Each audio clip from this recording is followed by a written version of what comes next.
Palhaços, piruetas, malabarismos. O mundo do circo encanta a todos. Você já foi ao circo? Tem curiosidade sobre esse espetáculo? O Pauta Aberta de hoje mostra como é a rotina dos artistas que trabalham com a arte circense, que envolve expressão cênica e trabalho em grupo. Para falar sobre esse assunto, eu recebo Amanda Couto, a palhaça Josefina, que realiza um trabalho circense com o grupo Circo Expresso. Obrigada, Amanda, pela sua presença. Eu que agradeço. Antes de iniciar nossa conversa, vamos conhecer mais sobre o circo e as vertentes do palhaço. O circo nasceu em Roma, onde foi inaugurado o famoso Circus Maximus, com capacidade para 150 mil pessoas. No entanto, foi na Inglaterra do século XVIII que surgiu o picadeiro em formato circular, com números de palhaços e acrobatas. Ronaldo Aguiar é palhaço há mais de 10 anos no grupo Doutores da Alegria, mas foi na dança clássica que ele iniciou sua carreira. Eu estudei 7 anos de balé, fiz aula de balé, dança contemporânea, dancei em algumas companhias em Recife, dancei em alguns lugares no Rio de Janeiro. Então, eu fui parar no circo porque eu fui dar aula de dança numa escola de circo. Quando me chamaram para fazer um espetáculo de circo e ser o palhaço, que é culpada de ser Fátima Pontes, que é da Escola Pernambucana de Circo, eu disse, não sou palhaço, eu não sou engraçado, eu sou um cara muito sério, eu estudo balé clássico, eu vou ser um bailarino, eu não vou ser palhaço. Ela, você é engraçado, Ronaldo, você vai fazer palhaço nesse espetáculo. Não vou. E foi uma briga tão grande que eu terminei aceitando. Mas o circo passou por mudanças, e os artistas saíram do picadeiro e foram para o teatro, originando grupos de improviso. O que diferencia muito do palhaço de teatro e do palhaço do picadeiro é que o palhaço do picadeiro ele trabalha habilidade. Ele tem um virtuosismo acrobático, geralmente ele é acrobata, ele sabe jogar malabares, ele sabe fazer número de trapézio, ele vai para essa habilidade. O palhaço de teatro, ele tem no texto e na concepção da sua dramaturgia, da sua encenação ali, a sua virtuose. Eu gosto muito das duas vertentes, mas um palhaço no picadeiro, ele é rei. Amanda, como você vê essa diferença do palhaço que já nasceu no circo e do que se formou em escolas ou em cursos? Olha, eu reconheço uma diferença no contexto já do espaço físico. Por exemplo, um palhaço de teatro, ele tem um espaço físico diferente de um palhaço de picadeiro. E também, pela história do circo, o palhaço do circo foi se adaptando ao contexto. Por exemplo, quando o circo precisa do público ali, né, do espaço, daquele local onde ele está ocupando. E também o formato do picadeiro, a expansão para todos os lados, já faz o palhaço do circo ter uma postura diferente, geralmente, do palhaço de teatro. E também eu sei, né, existem realmente essas duas linhas, diferenças, porém eu não sei, assim, ver tantas coisas de diferença, porque também eu vejo muitas semelhanças, como, por exemplo, a expansão do ridículo, do palhaço. Quando eu vou ao teatro e vejo um palhaço de teatro, também vejo bastante semelhanças com um palhaço de circo também. Então, tempo cômico. Sim, e como começou a sua carreira como palhaça? Eu comecei o circo, eu fui visitar o Circo de Curiosa, em um espaço onde haviam oficinas culturais, lá em São Bernardo do Campo, Cajuve, e eu fui de curiosa, experimentei o teatro, experimentei música, experimentei dança e fui também conhecer o circo de curiosa. Comecei nos aéreos, treinei muito tecido e com o tempo eu fui visitar os malabares, fiquei bastante tempo nos malabares, também me desenvolvi em perna de pau e comecei a trabalhar. Eu comecei a fazer eventos como perna de pau, com malabares e nessa de fazer eventos eu conheci muitos artistas. E eu percebia muita diferença no artista que tinha desenvolvido nele o estado do palhaço. Eu não tinha. Os artistas que tinham desenvolvido o estado do palhaço, eles tinham muito mais prazer, assim, para mostrar para as pessoas de estar ali. Menos bloqueio, muito mais facilidade de se relacionar com as pessoas e de ser espontâneo e sincero naquele momento. Então, o trabalho era muito mais fluido. Em comparação ao meu, que ficava muito focada na virtuose dos malabares, na virtuose do equilíbrio. Então, eu fui, por esse motivo, fazer palhaço. Nessa que eu fui fazer palhaço para melhorar meu trabalho, simplesmente. Foi um objetivo simples, assim, vou melhorar meu trabalho. E eu falo que eu brinco que eu fui picada pelo bichinho do palhaço, porque eu não consegui mais sair. Quanto mais eu estudo, mais eu quero me dedicar. E eu estudo palhaço há 1 ano e meio aproximadamente. Então, para a jornada que eu tenho para construir, está bem no começo. Eu considero que está bem no começo. Você faz alguma preparação antes de se apresentar? Sim, cenas são as cenas de palhaço eu estou começando a desenvolver agora. Então, eu estou numa fase de pesquisa, principalmente em esquetes clássicas de circo. Eu comecei a trabalhar a cena, fiz algumas, poucas, e tenho muito preparo, bastante preparo, assim, para fazer uma esquete de 5 minutos, 8 minutos. É igual a tocar uma música de 3 minutos, às vezes o músico precisa ficar meses praticando para não errar. E uma esquete clássica de circo eu comparo com uma partitura de música, ela tem todo um tempo para ser seguido e precisa de muito preparo mesmo. É simples, mas requer uma dedicação. E, não falando de cena, mas falando de improviso, assim, intervenções, também o que sai numa intervenção é fruto do momento, mas também é fruto do que você tem pesquisado, desenvolvido e treinado. Então, quanto mais você treina, mais você pesquisa, mais você tem repertório para apresentar numa intervenção. E você está no grupo Expresso? Como é esse grupo? O que vocês fazem? Onde vocês se apresentam? A Circo Expresso foi uma fundação minha, foi um CNPJ que eu criei para poder me articular financeiramente no mercado, também no mercado de projetos e poder ter um nome fantasia para levar tanto eu quanto meus amigos de circo que trabalham comigo. Eu trabalho tanto para a Circo Expresso como para outras agências. Aí a Circo Expresso é onde eu tenho autonomia para poder dar seguimento e me relacionar com pessoas para poder levar eu e o grupo para trabalhos. Você costuma fazer improvisos dentro das cenas? As cenas, às vezes acontece o improviso porque você, como palhaço, você está vivendo ali o presente. Então, você tem um repertório na cena já, começo, meio e fim. Só que, às vezes, você ali vivendo aquele presente, na plateia acontece alguma coisa e você acaba jogando com aquilo. Isso dá força para o espetáculo, para a cena, para o número. Também pode acontecer um erro, era para uma coisa acontecer de tal forma e ela não acontece, acontece outra coisa, totalmente diferente. Então, a partir disso, acaba tendo um improviso. E como é a receptividade do público, né, nessas apresentações? Olha, isso depende muito do público, sim, e depende muito da gente.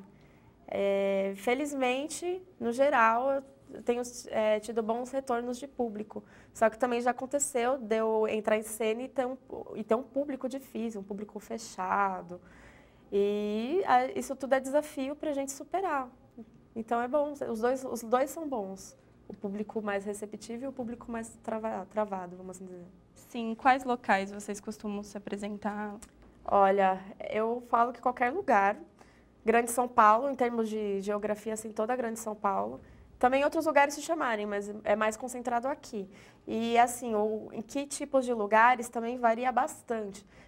Festa infantil, ação corporativa no geral, tanto para atrair público, quanto para entreter os funcionários de uma empresa. Deixa eu ver o que mais. Nossa, são muitas possibilidades. Tanta coisa já que eu já fiz, tão diferente uma da outra que agora sim some. Mas... E você só faz apresentação em grupo ou também faz em solo? Grupo e sozinha. Depende muito do contexto, do que querem. Às vezes eu vou sozinha, às vezes eu vou em grupo. E de que forma você acredita que a arte do circo pode contribuir na educação? Ah, sim. Então, o que acontece? Eu tenho uma pesquisa, né? Que eu faço biologia porque eu sempre gostei muito de ciências, desde criança. E eu fui fazer biologia porque eu quis, assim, simples. Quero conhecer. O mesmo foi com as artes, com o circo, que foi onde eu acabei me concentrando. E eu acabo me desenvolvendo nessas duas áreas e eu tenho essa vontade de fundir esses dois conhecimentos. Pegar o conhecimento científico e, através da linguagem artística, criar uma comunicação lúdica para passar conhecimento. Então, o palhaço, como palhaço no circo, ele é o artista que ele tem maior relação com o público. Então, eu vejo, a partir do palhaço, um grande potencial para começar a desenvolver esse trabalho. As outras artes do circo também podem ser agregadas, mas eu foco muito no palhaço para poder desenvolver. Você já fez alguma experiência, né, com crianças na parte da educação? Sim, eu já fiz na minha faculdade. A gente teve que, numa matéria que era envolvida na área de licenciatura, nós tivemos que fazer uma amostra de teatro que envolvesse ciências. E aí foi a primeira experiência que eu tive, que eu coloquei eu e mais uma amiga minha de dupla de palhaços, e a gente costurou todo o espetáculo. Tinha uma protagonista e a gente levava ela por mundos diferentes, onde ela ia conhecendo. O assunto foram os 3 R's do lixo, né? Eu não lembro a ordem, mas é reduzir, reciclar e reutilizar. E aí a gente falou sobre esse assunto utilizando gags cômicas e também o conteúdo pedagógico. E a palhaça Josefina, qual a razão para esse nome? E você pode mostrar para a gente um pouco dela, como você se prepara? Sim, sim. Então, a Josefina demorou para vir o nome. Primeiro, eu ia trabalhar sem nome, eu era anônima. E aí, uma vez, estava garoando num evento e todas as crianças estavam brincando na garoa. Era um evento beneficente, as crianças carentes estavam garoando e um monte de brinquedo na rua, elas brincando na garoa. E eu fui contratada para entreter o evento. E eu falei, as crianças estão brincando na garoa, por que eu não vou trabalhar? Então, eu peguei um guarda-chuva de Joaninha, daqueles de criancinha, e fui trabalhar. E aí, as crianças começaram a me chamar de Joaninha. Aí eu falei, vou ficar com esse nome por enquanto. Mas eu nunca gostei muito, não me identificava como palhaça dentro desse nome, mas ficou temporário. Nessa de Joaninha, Joaninha, Joaninha, chegou num ponto, ficou o Jô, né? Porque eu trabalhei com uma palhaça, parceira minha, Felisbina, e ela falou, nossa, Joaninha, eu acho que Josefina, hein? E eu sou descendente de nordestina, eu tenho muita relação com o Nordeste, com sanfona, com o forró, literatura de cordel, etc. Então, eu achei Josefina bem nordestino. Então, eu me harmonizei com o nome, eu realmente me identifico com o nome da minha palhaça. Você pode começar a se preparar aqui e mostrar um pouco da maquiagem? Sim, posso. Dá bastante trabalho? Como você... Olha, no começo dava muito trabalho. Depois de um tempo, a gente se adapta, se acostuma. Quando acontece de você ir fazer um trabalho e por algum contratempo você tem 10 minutos para se arrumar, você aprende a se maquiar rápido. Então, assim, eu costumo levar assim, se eu me maquio tranquila, eu costumo levar uns 20 minutos. Mas se eu estou apressada, eu consigo ser mais rápida que isso, né? Mas é gostoso se maquiar com calma, para prestar bastante atenção no que está fazendo. Eu vou pegar um pouco da água. Tá. Existe algum curso para maquiagem para palhaço? A priori, eu aprendi sozinho. Alguns amigos deram alguns toques. Depois, em um curso de palhaço, eu tive aula de maquiagem. E aí, eu só dei uma aprimorada. Só que o que realmente me desenvolveu na maquiagem foi a prática. Entendi. E no próximo bloco, conversamos mais sobre essa divertida arte no Brasil. Não saia daí, voltamos já.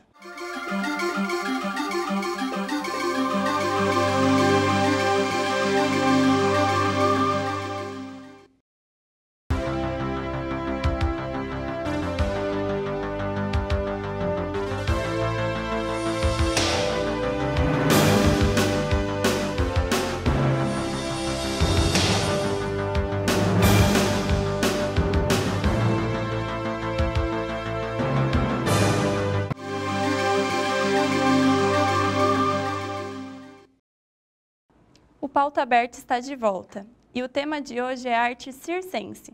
Eu recebo Amanda Couto, a palhaça Josefina, que apresenta com o grupo Circo Expresso. Amanda, você acha que o palhaço tem reconhecimento aqui no Brasil? Acho que sim, porém tem quem não reconheça. Eu acredito no reconhecimento a partir da prática do que eu tenho vivido. Porém, acontecem equívocos, opiniões bem equivocadas, como achar que para ser palhaço basta fazer gracinha, contar piadinha, é simples. É uma coisa nata. Tem realmente quem tem uma predisposição natural a se desenvolver, mas eu acredito que qualquer pessoa que queira, esteja disposta, pode se desenvolver. E isso requer trabalho, porque o palhaço ele é um outro eu. É você em uma outra versão, em uma outra linguagem. Então, para o seu palhaço existir, ele precisa viver. E assim como a gente, para ser quem nós somos hoje, nós temos uma história toda de vida, o palhaço também. Ele é quem é hoje a partir de uma coisa que ele já tem vivido. E isso requer tempo de dedicação e disponibilidade. Né? Então, a partir disso, precisa-se de um reconhecimento. Nem todo mundo tem essa consciência. Aí não tem o reconhecimento a partir disso, eu acho. Porém, agora, no sentido assim de você estar com a máscara e estar em relação com as pessoas, eu percebo que há muito reconhecimento. As pessoas, elas querem alegria na vida, elas associam o palhaço com a alegria e a partir disso elas recebem muito bem. O palhaço ele costuma intensificar, né, os defeitos humanos. Isso é uma característica do circo? Do circo, não. O circo ele é uma variedade, na minha opinião, é uma grande variedade de habilidades, de virtuoses. Acredito que é uma característica do palhaço. Eu penso, pelo meu estudo, pelo que eu tenho adquirido de conhecimento, eu acho que o palhaço ele é a ampliação do ridículo dele mesmo. Também das pessoas. Palhaço de teatro também. Qual é o propósito dessa intensificação de defeitos? Ser humano, assumir a humanidade que a gente tem dentro da gente. Às vezes a gente luta contra a própria humanidade, né? Então eu acredito que o palhaço ele é a revelação do humano que há em nós mesmos. E como você vê a abrangência social do circo na sociedade? Eu acredito realmente que a partir das vivências circenses podem ser transformadas vidas.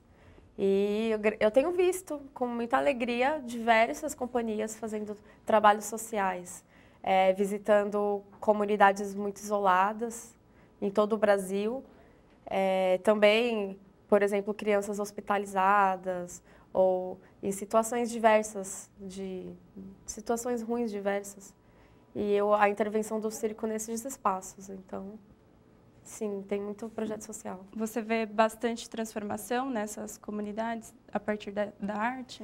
Sim, a partir do que eu tenho visto de trabalhos de amigos, que eu vejo, entrevistas das pessoas, eles realmente têm uma transformação, sim, pelas entrevistas que eu vejo de pessoas que viveram experiências assim, de nunca ter visto um palhaço e apareceu na cidade.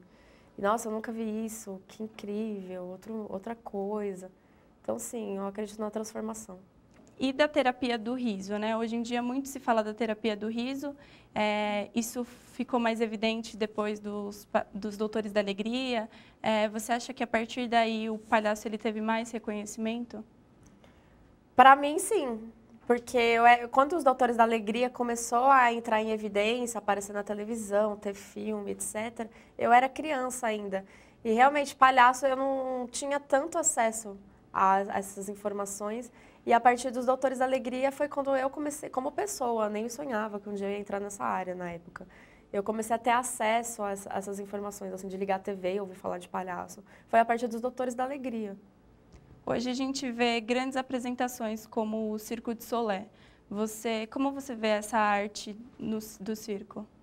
O Solé é uma linguagem considerada nova, não tradicional. É claro que eles bebem da fonte tradicional também, assim como todos, mas é uma outra linguagem, então, muito magnífica. Sim, eu acredito que a gente sempre pode inovar. Não só o Solé, porque o Solé também já tem anos, aí também podem ser feitas coisas diferentes deles também. As possibilidades são infinitas. E dentro da arte circense, há limite para o humor? Olha, eu parto do princípio que não tem certo e errado. Quem sou eu para determinar um limite? Porém, aí vai do objetivo. Qual é o meu objetivo com o nariz, com a máscara? Ali, naquele momento, eu quero fazer o quê?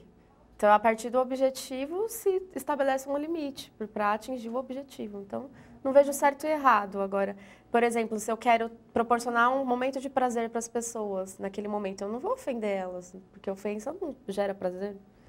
É mais fácil eu me negligenciar cenicamente para eles rirem de mim do que eu fazer uma coisa assim que vai ofender alguém, por exemplo. E o público aceita bem esse tipo de demonstração? O público se identifica. Quando o palhaço se sujeita a ser ridículo mesmo, as pessoas se identificam e elas ficam surpresas como alguém é capaz de fazer aquilo para todo mundo ver. Então, porque todos nós temos, né, os defeitos, etc. Então, isso que é interessante no palhaço. E o nariz do palhaço é uma característica bem marcante, né? Qual a representação dele, assim, no palhaço? A gente chama de máscara, né? A menor máscara do mundo, dizem. que não necessariamente é utilizada. Muitos palhaços não usam nariz. Eu mesma, às vezes uso, às vezes não. Porém, é uma máscara que é bem reconhecida pelas pessoas. Há quem diga que às vezes não é bem usada. Eu tento usar da forma melhor possível. Com a agitação do dia a dia, você acha que a sociedade precisa desse humor? Nossa, com certeza, com certeza. O mundo carece, com certeza. É muito bom você fazer uma intervenção ou fazer uma cena e ver que a partir daquilo foi gerado riso. É muito bom, muito bom mesmo. Eu acredito que é sempre bem-vindo. Então, com certeza. Tá, você pode terminar de se transformar em Josefina. Tá, eu não me sinto tão Josefina com o meu cabelo de Amanda, né? Porque a Josefina, ela usa um cabelo assim, né, para cima. Então, mas eu vou fazer o que eu posso, né, nesse momento. Com licença. Toda.